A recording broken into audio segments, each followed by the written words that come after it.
bonjour. Aujourd'hui, ce qu'on va voir, c'est donc Spring Batch. Donc, en fait, cette vidéo est extraite du bootcamp qu'a présenté donc Josh Long. Donc, il va présenter, bon, il s'agit de Spring Source, qui est une division de VMware. Là, ce qui va être important, c'est de garder en tête l'URL du code, et des slides qu'on a déjà envoyés par email. D'accord. Donc, ensuite, c'est-à-dire que là, bon, c'est juste pour présenter un petit peu Spring Batch, bon, ça vient, il y a une énorme aide qui a été fournie à travers donc Dave Sayer. Il faut avoir en tête que en fait Spring Batch ça a été développé par Accenture il y a quelques temps, donc bon, les personnes justement qui ont développé ça sont les ressources et les références par rapport à ce projet. Donc par rapport aux différents bouquins, ce qu'on peut trouver, donc Spring Recipe et donc Getting Started with Rue aussi, donc puisque bon ça touche un petit peu au batch. Là c'est juste pour les supports. Donc là en fait, d'où ça vient Spring Batch. On parle de processing d'un grand volume de données. Et donc bon là il donne exemple, bon c'était le 4 mai à 2000, donc il y a eu 112 000 personnes qui ont reçu des transferts alors que bon ces transferts n'avaient pas lieu d'être. Donc là, c'était dû à un problème qu'il y avait eu justement par rapport au processing des batchs. Pourquoi?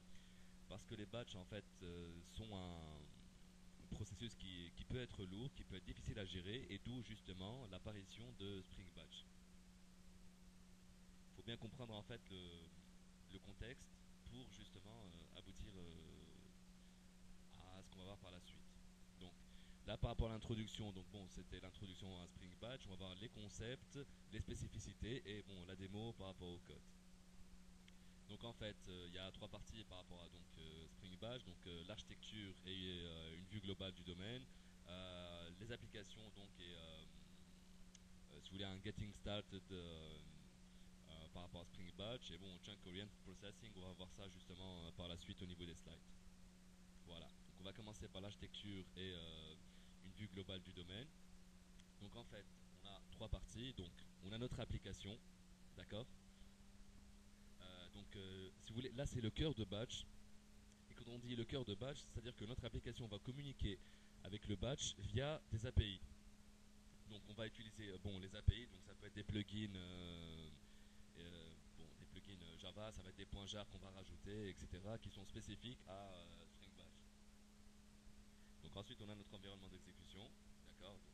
L'application communique via l'API avec l'environnement d'exécution. Et cet environnement d'exécution va communiquer avec l'infrastructure. Donc on a déjà l'application qui va communiquer avec l'infrastructure, avec un retour, pardon, et on a une communication bidirectionnelle entre l'infrastructure et batch. Donc ce qu'on appelle infrastructure, en fait, là, dans le cas échéant, ça va être Java et Spring.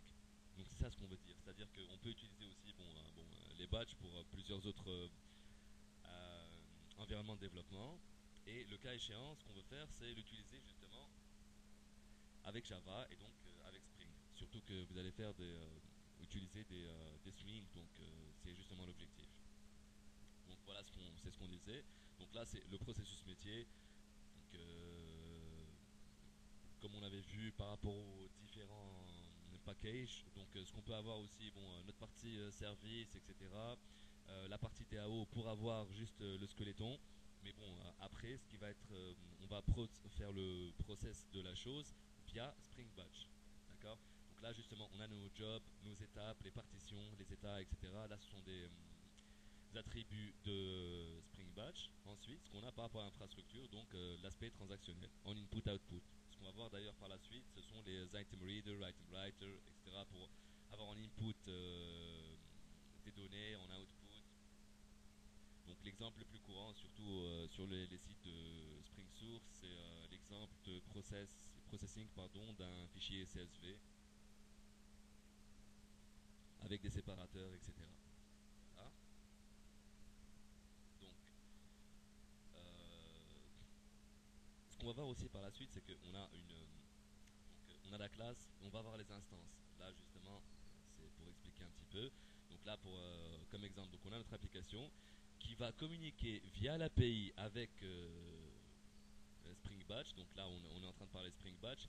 Il se trouve que le cas échéant l'infrastructure, donc c'est Java, donc mon application qui va être en Java va communiquer avec ma JVM, donc mon infrastructure Java, et avec Spring Batch, puisque bon, Spring Batch est dédié à, c'est-à-dire dédié, bon, une bonne intégration avec Spring.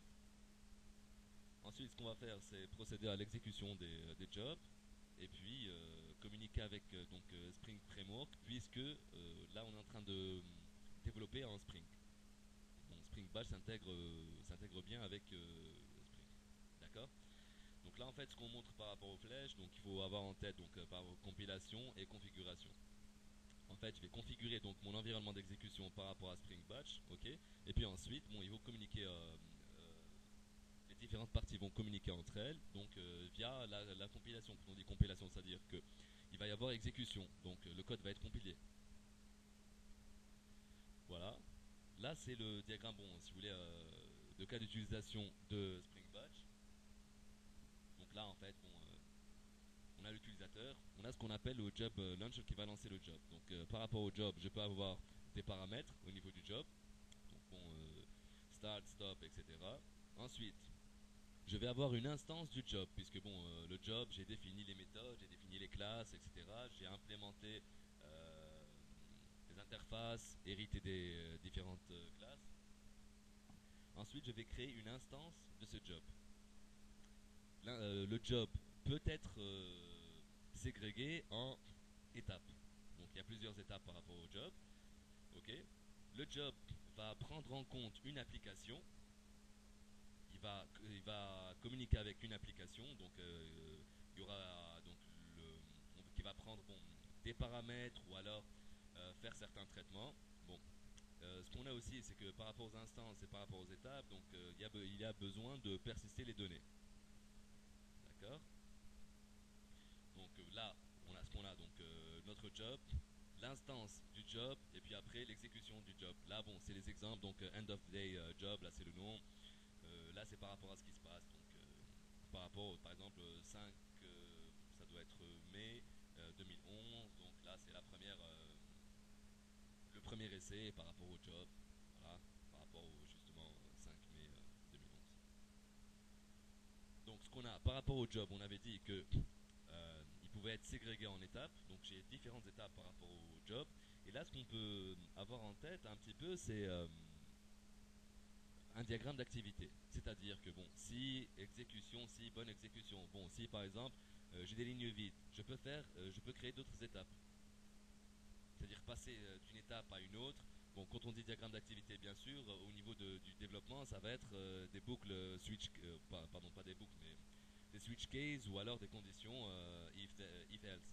Ok. Et donc ensuite j'ai l'exécution de mon job. D'accord.